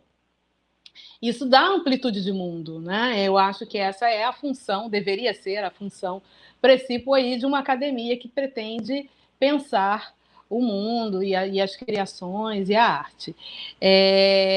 Eu sempre cito isso, né? Porque eu achei muito interessante. Tem uma entrevista da antropóloga, né? Da Sheila Walker, que ela fala assim, né? Que a arte ela incomoda muito aos poderosos, porque a arte ela pode conter códigos, né? Ela pode conter códigos que apenas determinadas pessoas conseguem acessar. Então, quando a Ana falou da história lá da Lilian Schwartz, foi exatamente isso que aconteceu, né? Na obra da artista, da Beyoncé, e tudo que ela quis falar, a gente pode criticar por tem várias coisas ali que a gente pode discutir, mas aquela obra ela contém códigos que falam comigo, não falam com ela, falam comigo. Eu entendo ela, não. Porque ali tem uma chave que é feita para mim, que é feita para nós. E isso é muito perturbador. E como existe essa questão do privilégio, de, veja bem, como é que você pega a obra, porque é uma obra complexa, né? Ela fez em cima do Rei Leão todo um vídeo, uma questão ali imagética, né? Não é só a música, é muito profundo. Então ela pegou aquilo ali e ela fez apressadamente uma análise. Como você faz apressadamente uma análise em cima de uma obra daquela, né? Isso mostra um lugar de privilégio também. Isso mostra a nossa ausência nesses lugares da mídia, porque a mídia é muito competente em manter esses lugares de subalternidade a partir do momento que a gente não está lá. E se a gente não está lá e aquela obra foi feita para falar comigo, e se a gente não está lá para falar dela, quem é que vai falar daquela obra, né? Então, isso é uma coisa. Outra coisa é a questão de você olhar o mundo, né, pelo umbigo eurocêntrico. Então, por que ter teóricos negros para falar de obras negras? Porque os mitos, né, as referências que a gente usa, os arquétipos que a gente usa, são mitos que se replicam pela humanidade afora, mas que falam muito para nós, né? E, por exemplo, no Água de Barrela, eu uso muito a figura de Xangô, né? Porque era um orixá da minha família lá atrás, né? E quem está por fora das coisas que cercam esse saber não vai entrar na profundidade daquele livro. Então, você tem que, na verdade, ancorar esse livro em teóricos que, de alguma forma, se aprofundam naquilo. Você não pode olhar o Água de Barrela tendo lido, sei lá, né, A Megera Domada, ou, né, embora tenham coisas que perpassem todas as culturas, não vai dar certo, né? Então, e esses mitos universais, isso é muito interessante, né? Eu entrei aí numa discussão dessas de rede social, que a gente de vez em quando entra nessas furadas, né? Que a pessoa começou a falar sobre sereias, que isso era um mito europeu. Eu falei assim, ora, pelo amor de Deus, esse mito da mulher na água, né, da mulher peixe, isso tem a África inteira e há milênios, E assim, fica até difícil da gente argumentar, porque falta conhecimento para aquela pessoa, né, para você estabelecer um diálogo minimamente interessante. Então, essa é a importância de você ter teóricos negros que analisem obras, né? Que as nossas obras sejam analisadas à luz de teóricos negros, porque eles têm essas chaves, eles têm esses códigos. E aí sim, eu acho que o trabalho fica realmente bem mais completo e interessante. Ok, nós estamos quase no fim. E a próxima pergunta que eu vou fazer, ela, em certa medida, se relaciona com essa questão que nós estávamos falando agora. É sobre reconhecimento, né? Sobre essa limitação do olhar por parte da crítica, de acadêmicos e de tantas outras instâncias, né, que existe algumas vezes. A gente tem, assim, um certo pioneirismo da Carolina, né, de sucesso editorial, mas que inicialmente foi lida sob a chave do exótico, né? E não a partir das suas questões estéticas. Quer dizer, o valor estético de obras que fogem a um modelo tradicional, canônico, só recentemente, né? Muito recentemente, ele tem sido considerado. Me parece assim que, enquanto um registro histórico, social, um manifesto militante, algumas obras têm valor reconhecido. Mas aí, enquanto obra artística, aí não existe. Desconsiderando assim que, ao lado, né, de toda uma investigação feita, vocês já relataram aí, né, a pesquisa relevante, profunda, as pesquisas, né, necessárias para construir as obras de vocês, assim, tem uma elaboração literária nisso, né? E aí eu quero ouvir de vocês o seguinte: a escrita de vocês, assim, de modo geral, ela é recebida como valor documental ou estético, né? E como que vocês lidam com essa recepção?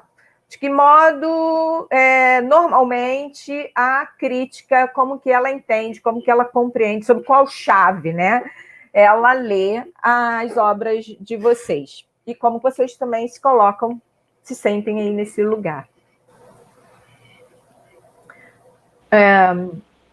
Começar pela Eliana agora. Ana. Eita, vamos lá, né? Olha, eu não posso nem falar nada, não, sabe? Eu acho que as minhas obras, elas são bem recebidas pela crítica, eu tive críticas muito interessantes, muito bacanas, de todos os livros, principalmente do Crime do Cais Valongo e do último, do Nada Digo de Ti, Quem Te Não Veja, mas eu acho que isso também já é fruto de um aprendizado, né? Porque o defeito de cor existe, porque o quarto de despejo existe, porque outras obras vieram e foram sendo lidas e foram sendo interpretadas, e toda essa crítica do nosso pessoal, né, de todos esses estudantes que entraram pelas cotas e exigiram uma análise mais profunda das obras, isso já é fruto de um trabalho, né? Então, essas críticas positivas, na verdade, que eu tive, eu acho que já é resultado de uma luta. Recentemente, eu vi alguém falou alguma coisa assim, agora é moda, né? Literatura negra, agora é moda, é moda. Nós não somos frutos de uma modinha. A gente não chegou agora nesse rolê, né? Como disse a Fernanda Felisberto na última mesa, eu estava aqui, eu assisti, e ela falou, né? A gênese da literatura brasileira é preta, né? A gente estava lá, Paula Brito foi o primeiro. Eu sempre, todo dia do livro, eu sempre boto esse post nas redes sociais, né? O Paula Brito foi o primeiro editor, era preto, Machado de Assis era preto, Lima Barreto era preto, Cruz de Souza era preto, Maria Firmina dos Reis era preta, Teixeira, enfim, né? A gente tem um montão de gente que escrevia, e isso tudo deu nisso aqui, né? Na gente. Estamos aqui e eu acho que já é um fruto. Então, eu acho que ainda tem muito esse olhar de literatura, a estantezinha, né? A Cidinha da Silva tem uma expressão ótima que é o frango de tudo, com tudo dentro. Você vai numa livraria e tem lá literatura negra e está tudo lá, ficção, não ficção, uma mistureba, como se fosse tudo a mesma coisa, né? Enfim, a gente ainda é muito esse frango com tudo dentro, né? Porque as pessoas têm aquela coisa de... Mas é um lugar também político, né? Você marcar uma escrita que tem todo um pertencimento, né? Quando a gente traz essa escrita negra, ela tem uma força, ela tem um lugar político na sociedade brasileira, principalmente nessa sociedade brasileira do século XXI, que não está no século XXI, né? Que está lá ainda alicerçada em coisas muito, muito, muito, muito antigas que nos formaram do nosso racismo estrutural. Mas eu vejo, né, que há uma mudança, né? Uma mudança nessa leitura, pelo menos uma tentativa muito grande de se olhar essas obras com uma outra perspectiva.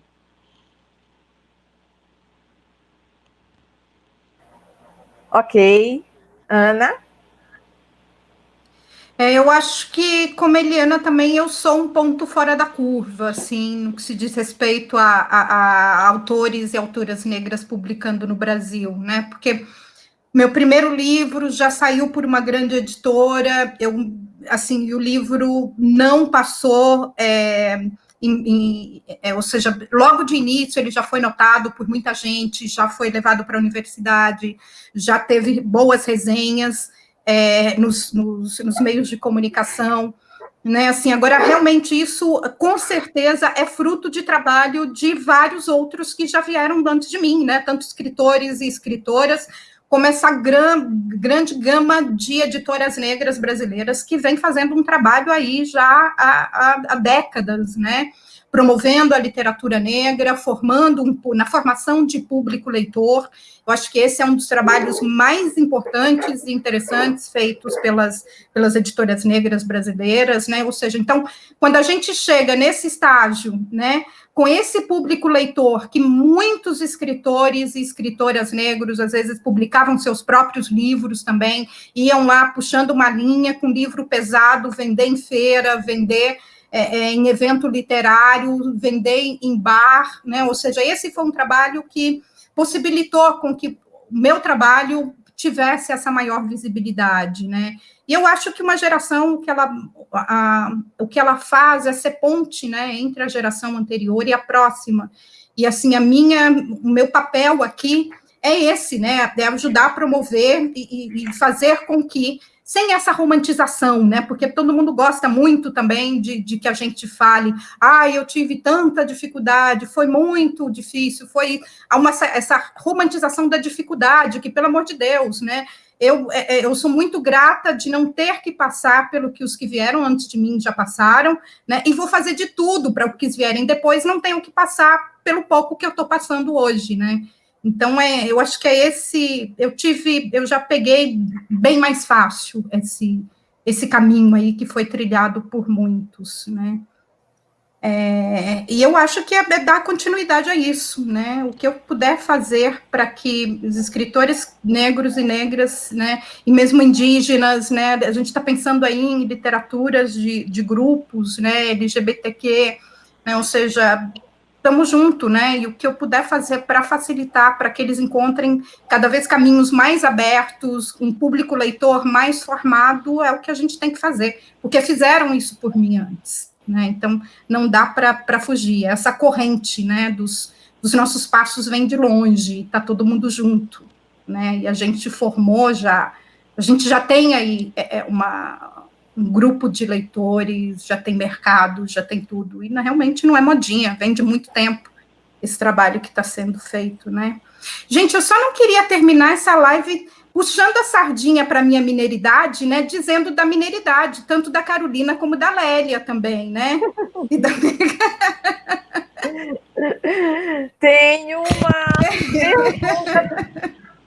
Tem uma pergunta final, né? Assim como eu pedi que vocês se apresentassem a partir de uma pergunta, eu agora vou fazer uma pergunta para vocês se despedirem. E aí você pode falar da mineiridade. Pode ser? Tá. Eu acho que até na orelha do Defeito de Cor, né, tem um texto do Milor Fernandes em que ele fala uma frase sobre a mineiridade que eu gosto muito, né? Mineiro nunca é o que parece ser, sobretudo quando parece ser o que não é. E a gente está aí falando dessa questão da versatilidade, né? Dessas mulheres que estão sendo obrigadas a circular e ser quem é nesses diferentes ambientes onde ela circula, né? Para mim, a minha mineiridade, eu acho que vem daí, né? Por mais que você viaje no mundo, por mais que você more em outros lugares, né? E aí eu apelo para os versos do Drummond, né? Que ele fala que Minas não é palavra montanhosa, Minas é palavra abissal, é dentro e a fundo, né? Então, eu vejo isso também nesse modo de dizer, nesse modo de se portar no mundo, né? Da Carolina e da Lélia. E é isso. Como o nosso tempo já está quase assim ultrapassado, eu vou fazer uma pergunta para vocês se despedirem. E a pergunta é o tema da mesa. O que uma mulher negra pode aprender com Lélia Gonzalez depois de ler Carolina Maria de Jesus? Vamos lá, Eliana? Suas palavras finais. Nossa, a gente aprende com a Lélia, depois de ler a Carolina Maria de Jesus, que a gente pode escrever e a gente pode falar do jeito que a gente quiser, que a gente tem muito, muito para revelar, muito para falar para o mundo, que a gente pode olhar para a nossa vida e entender que as coisas que nos formaram, elas, na verdade, formaram o Brasil inteiro, que a gente tem um mundo dentro da gente. A Ana Maria falou, né, que a gente não deve romantizar a dificuldade, aquela pedreira toda que a gente quebra. Então, eu acho que a FLUP, nesse processo, foi muito maravilhoso, exatamente por isso. São pessoas que estão começando a trilhar esse mercado editorial e publicando pela primeira vez, mas de um jeito absolutamente afetuoso, com um abraço, né? Com a afetividade que a gente merece no mundo. Então, já é o começo de um lugar diferente daquele sofrimento que a gente não pode respirar. Isso é fazer a diferença, né? Isso é fazer a diferença no mundo e é realmente colocar a nossa marca. A gente lê a Lélia, a gente entende que o feminismo, o ser mulher negra no Brasil, na América Latina, tem toda uma implicação e tem toda uma mística e um motivo de ser, que a gente precisa expressar isso na literatura, a gente precisa desse lugar, ainda somos muito poucas publicando, né? Ainda somos muito poucas nas prateleiras, apesar de todo esse movimento, a modinha que as pessoas falam, mas vai na prática, vamos fazer a conta. Quantas mulheres negras publicaram um romance no Brasil? Quantas? Né? Vamos embora botar estatística para rodar. Né? Então, a gente ainda é muito pouco, então esse discurso tão incisivo, tanto da Carolina quanto da Lélia, é necessário, porque a gente precisa sacudir esse mercado, a gente precisa sacudir a gente mesmo para sair do nosso lugar, ir lá e tomar o microfone. A gente não pode esperar que alguém vá, olha, vem aqui, fala aqui. Não, né? Não é isso. A gente tem que ir lá e assumir o nosso lugar, porque foi o que elas fizeram. E é isso que a gente deve fazer. Ok. Ana. Eu acho que eu não tenho muito o que acrescentar ao que a Eliana falou, não, né? É isso. E assim, eu acho que uma das coisas que, sei lá, provavelmente com a Eliana também acontece muito isso. A gente, quando escreve, às vezes começa a receber muita mensagem de gente. Olha, a minha história, a minha vida dá um livro. Que você não quer escrever esse livro, não? E aí manda uma história, e às vezes você olha e fala, gente, isso não dá um livro, pelo amor de Deus, né? E a maioria dessas pessoas que me procuram com essa pretensão, né, de que a vida dá um livro, porque se acham detentores de uma história universal que pode interessar todo mundo, essas pessoas, a maioria são brancas, né? E eu sinto que, às vezes, as pessoas negras, tendo histórias muito mais, de vivências muito mais complexas, muito mais interessantes e muito mais ricas, né, não acreditam que as suas vidas pode dar um livro, pode dar um poema, pode dar um conto, pode dar um filme, né? E eu acho que é isso que talvez lendo a Lélia, né, a força que a Lélia passa para a gente, né, em acreditar na gente, acreditar que a gente pode fazer, acreditar que o jeito que a gente fizer é o jeito que é bom, né, ser feito, dá o seu melhor, e esse é um jeito bom, e a Carolina também. Então é isso, eu acho que é essa possibilidade de que cada um pode e deve, sim, contar a sua história como contribuição a essa história que a gente está escrevendo hoje, né, e vai ficar como contribuição para gerações futuras, né? Então, sim, é essa força que essas mulheres vêm passando uma para as outras ao longo dos séculos, dizendo que a tua experiência é válida, é importante, é interessante, e é político, né? Aquela coisa de transformar o pessoal no político, né? Então, eu acho que é isso, né? Escrevam, contem, gritem, berrem, né? Não fica calada diante das adversidades ou de que alguém diga para você que você não é interessante, que a tua vida, que a tua história não é importante. Acho que é isso. Ok, chegamos ao final. Foi rápido, né? Muito rápido, porque o papo foi bom. Foi um prazer enorme, né, debater essas questões com vocês. Eu vou preciso agradecer novamente a Ana, a Eliana, Júlio, Dani, toda a produção, pelo convite, pela organização dessa mesa. Para mim, foi uma noite memorável. E eu só desejo que a gente siga por aí falando e numa boa, né, pelas ruas, lives, academia.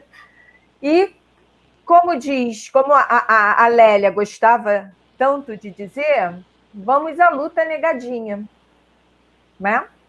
Então, um abraço para vocês. Agora vem a Dani de novo para fazer aqui o encerramento. Maravilhosas. Eu quero saber onde que eu pego o meu certificado, porque eu fiz uma pós-graduação hoje, né, gente? Por favor.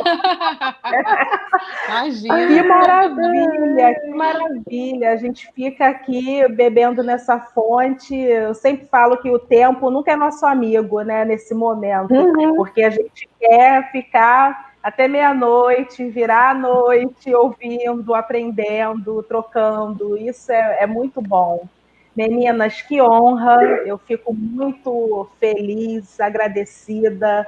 Agradeço também em nome do Écio, que eu tenho certeza que a gente transcendeu aqui o limite da rede e ele recebeu esse nosso amor, né? E que bom que a gente se mantém conectado para além da vida, né? Isso é sensacional. Vocês são de casa, são parceiras incríveis. Acho que hoje foi um encontro de afetos, né? A gente falou tanto do encontro, dos abraços, a gente se sentiu abraçada aqui em todos os sentidos. Então, muito obrigada a vocês. Um beijo enorme. Minha gente. Obrigada, gente. Tchau. É isso. Que vontade de ficar mais um pouco, né? Bom, no início a gente falou para vocês que seriam 14 encontros compondo esse ciclo de debates, mas aí a gente vê que não dá para sair de cena, né? Com os 14, a gente vai ter aí mais um encontro na próxima semana, até porque a nossa próxima semana guarda uma data muito especial, que é o dia 19 de agosto. Então, a gente não vai se encontrar numa terça-feira, mas sim nessa quarta especial, que é o dia 19 de agosto, dia em que Quarto de Despejo completa 60 anos. 60 anos de transformação da nossa história, 60 anos em que Carolina Maria de Jesus puxou a mão e levantou a gente, né? Que a gente usa tanto esse jargão, uma sobe e puxa a outra. Acho que ela subiu, nos puxou e nos puxou de uma maneira muito peculiar e muito especial, porque a gente se sente acolhido nessa mão que nos trouxe até hoje. É isso, gente. Hora de terminar o nosso encontro, né? E daquele jeito que a gente já faz, né, ao longo dessas 14 semanas, dessas 14 noites especiais. Hoje a gente termina com a carta da Verônica de Souza Santos. Ela é mãe do João Vitor e da Flor de Maria. Gente, olha que especial, né? A gente sente amor quando fala esse nome. Ela é mestre e doutoranda pelo programa de pós-graduação em Língua e Cultura da Universidade Federal da Bahia e professora do Instituto Federal da Bahia. Ela estuda no doutorado os manuscritos de Quarto de Despejo, em que se propõe a uma edição paleográfica que aponte o processo de transmissão de textos dos manuscritos para o livro impresso. A Verônica também coordena o coletivo 14 de Março, que realiza pesquisas envolvendo a língua e a produção cultural de maiorias minorizadas, especialmente mulheres e negros. Eu não tive a oportunidade de perguntar a ela, mas eu tenho certeza que ela também leu Lélia Gonzalez. Bom, enquanto a Verônica confirma isso para a gente aí no chat, a gente vai agora apreciar essa carta maravilhosa que ela nos brinda e nos presenteia nessa noite. Pessoal, um beijo grande. Não vejo vocês na terça, mas vejo na quarta. Até lá.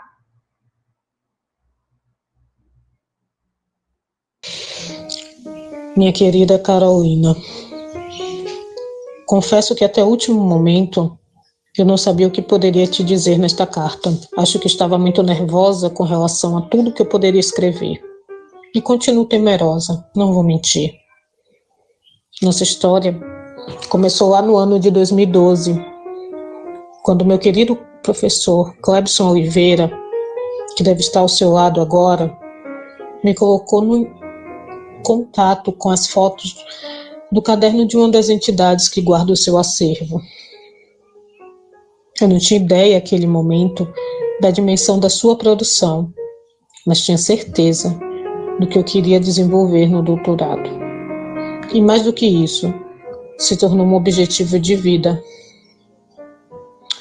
Eu sei que Quarto de Despejo é uma obra que a senhora não gostava muito, por causa da forma como foi editada, mas eu me propus a correr atrás de todos os manuscritos disponíveis da obra para fazer uma edição que respeitasse aquilo que você tanto queria.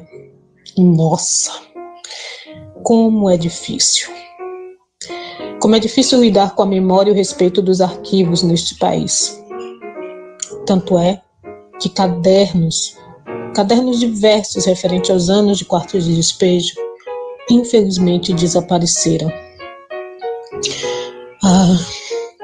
Dona Carolina, como é difícil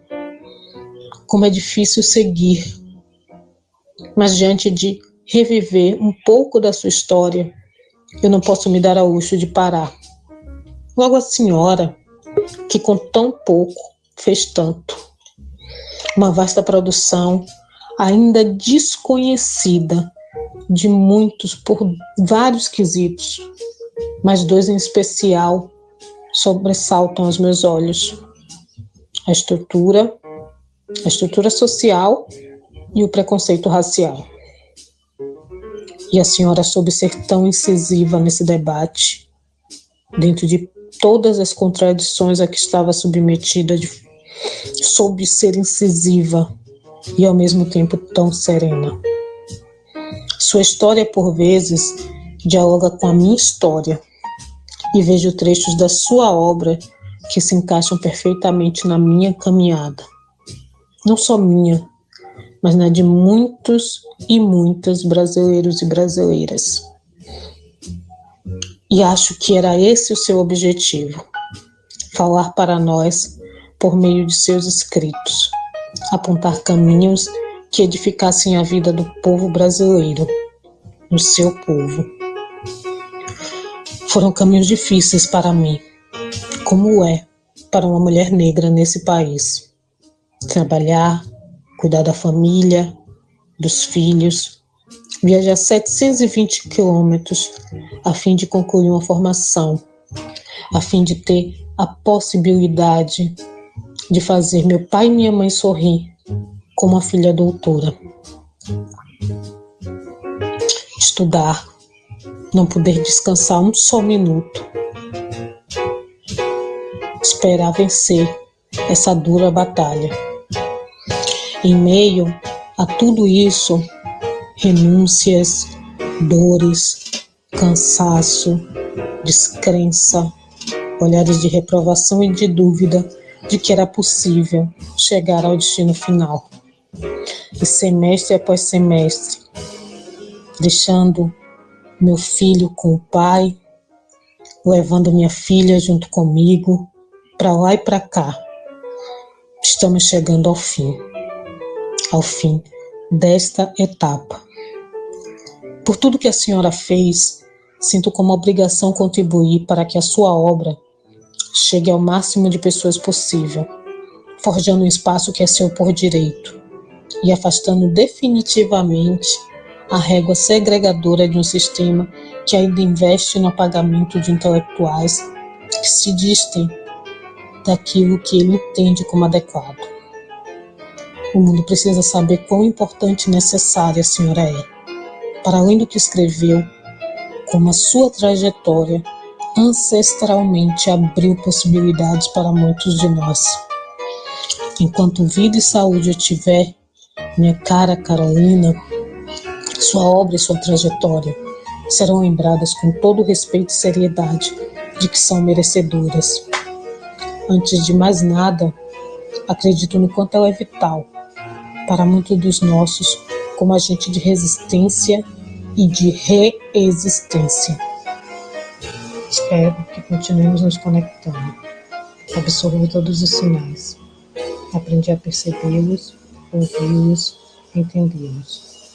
Por mim, por nós, por todos.